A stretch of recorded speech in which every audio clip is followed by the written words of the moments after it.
Olá, eu sou Vilmar Oliveira, eu sou psicólogo e tornei-me mestre pelo programa de pós-graduação em Psicologia da PUC Minas, e a ideia desse vídeo é contar um pouquinho do que foi a minha dissertação, do que foi a minha pesquisa de mestrado, a qual eu intitulei de Narrativas de Jovens Gays Cristãos, Experiências em Igrejas Inclusivas. Então, o que eu fiz? Partindo de uma perspectiva psicossocial, eu estudei as vivências religiosas de jovens homossexuais e que no momento do estudo frequentavam instituições neopentecostais que se autodenominam de igrejas inclusivas. Igrejas inclusivas, então, são instituições que não discriminam seus fiéis pensando na orientação sexual. Então, uma diferença entre uma igreja inclusiva e o que seria uma igreja não inclusiva é justamente porque estas instituições elas não condenam a homossexualidade como um pecado, e os seus fiéis, então, além de poderem ir lá e assistir os cultos, eles podem participar diretamente do corpo eclesial da igreja, podendo se tornar obreiro, podendo se tornar diácono, podendo se tornar pastor, e isso tanto para os rapazes, os homens, mas também para as moças, as mulheres, seja cisgênero, seja transgênero. Então é uma igreja em que todo mundo é bem-vindo. E ao analisar então as experiências desses jovens sobre o que é ser gay, o que é ser cristão, identidades a qual esses jovens avaliavam como contraditórias, como se fosse impossível ser gay e ser evangélico ao mesmo tempo, mas que depois, processualmente, eles conseguem apreender, que são modos de ser que não só podem coexistir, mas que também exprimem a diversidade humana. Os jovens que eu ouvi, que são de uma igreja, inclusive aqui da região metropolitana de Belo Horizonte, eles me contaram sobre as suas vidas, sobre família, sobre os primeiros relacionamentos, sobre a descoberta da sexualidade. E eles me contam que já desde pequenos eles foram inseridos pelo pai, pela mãe no ambiente evangélico. Então, já crianças eles aprendem a se tornar evangélicos, e que durante a infância é uma questão mais ou menos fácil de se lidar, embora muitos deles já se percebam homossexuais, já notem que eles são diferentes do que aquele contexto espera deles. Eles já, logo crianças, eles começam a se policiar para atender às demandas do que a instituição coloca sobre os seus corpos, sobre os seus desejos, mesmo que ainda na infância a gente tenha a sexualidade ainda muito latente, não manifesta. Mas aí quando chega a puberdade, a adolescência, e esses jovens eles têm os seus primeiros relacionamentos, quando que o desejo vem à tona, e eles querem viver isso, aí sim que começa a gerar um conflito, Então, a questão da homossexualidade, ela se torna um problema para esse jovem, e ele tem que a todo custo tentar esconder isso, Então, o jovem nesse contexto, então ele fala, das perseguições sofridas, fala da manutenção desse igreja em torno da homossexualidade, quanto que isso é desgastante para ele, inclusive até gerando instabilidade psicológica e emocional, depressão. Não faz parte da trajetória dos jovens que eu descrevo na minha dissertação a questão das tentativas de suicídio, mas o campo me apresenta histórias disso o tempo todo. Então, são pessoas que estão sofrendo muito. E, de uma forma ou de outra, ao chegarem nessas igrejas, a instituição tem dado conta disso, a ponto dessas tentativas de suicídio cessarem. Justamente isso é um bom indicativo da gente pensar o quanto que elas contribuem para essa percepção saudável desses sujeitos sobre eles mesmos.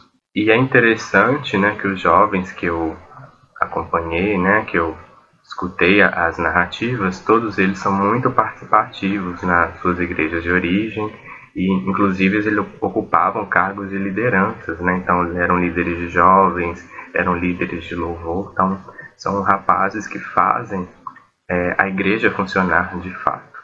E eu estou falando dos rapazes porque o foco na minha pesquisa, né, em termos das narrativas, foi sobre eles.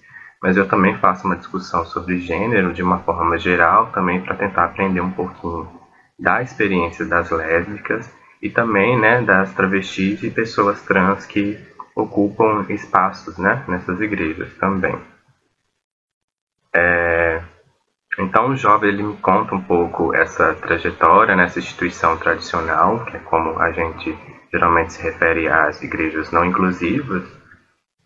E aí então eles me, né, que é uma coisa comum nas narrativas, que em determinado momento da vida ou a sexualidade desse jovem é descoberta, e ele é convidado a se retirar da instituição, ou ele mesmo se percebe inadequado àquele espaço e parte em busca de outras alternativas.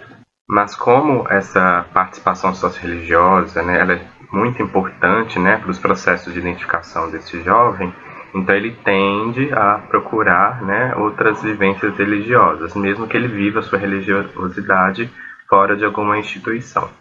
Mas dentro dessas alternativas, né, o jovem ele vai lá, ele busca na internet, né, ou agora são instituições mais conhecidas, né, então eles têm esse contato com as igrejas inclusivas.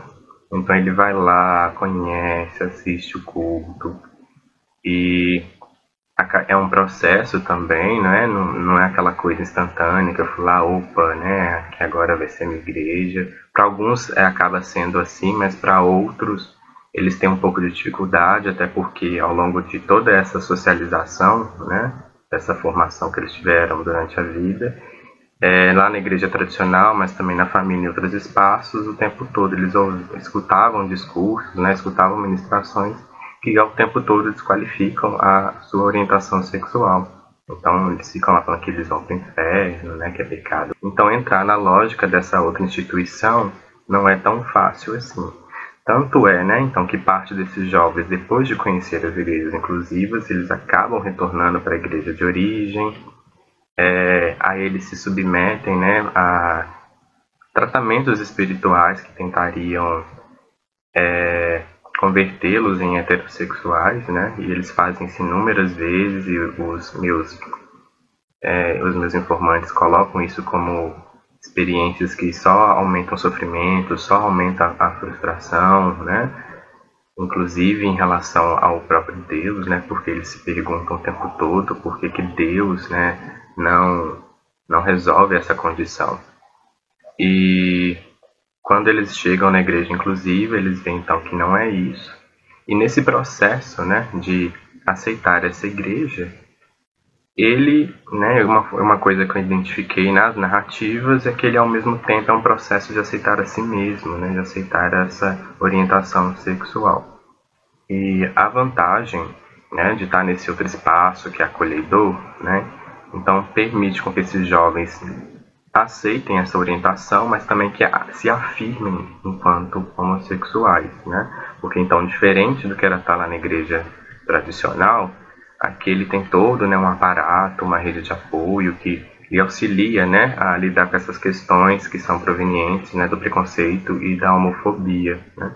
Então, essas igrejas, elas acabam servindo para esses jovens como espaços, né, de resistência coletiva contra a opressão sofrida. Então, além de significar, né, uma oportunidade de poder viver a sua experiência de fé de modo livre, também é uma oportunidade para que esses jovens, né, que eles percebam que eles têm direito, né, à própria vida e à própria juventude, porque muitos deles acabam até esquecendo que são jovens, porque eles estão tão impregnados, né, nessa preocupação de manter esse segredo em torno da homossexualidade. Isso é tão central na vida deles que eles se esquecem de sonhar, que eles se esquecem de elaborar projetos de vida, eles não se acham merecedores, por exemplo, de alguns, né, de cursar uma faculdade, de querer ter um carro, de querer constituir uma família, justamente por esse discurso, né, que os massacrava o tempo todo.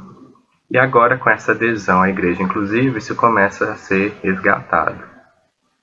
Então, essas igrejas, né, elas contribuem para que esses sujeitos que eles tenham uma percepção positiva de si, né? Então, isso é um pouco das constatações que eu chego ao fim, né, da minha pesquisa, né? Acho que de modo sintético o que eu poderia dizer é isso. Os links, né, para acessar o trabalho completo vão estar aí na descrição do vídeo, tanto o da minha página pessoal quanto da Biblioteca de Dissertações e Teses da PUC Minas. Muito obrigado pela oportunidade de poder fazer e compartilhar esse vídeo, e muito obrigado a todos que estão me assistindo. Então, um abraço e até mais.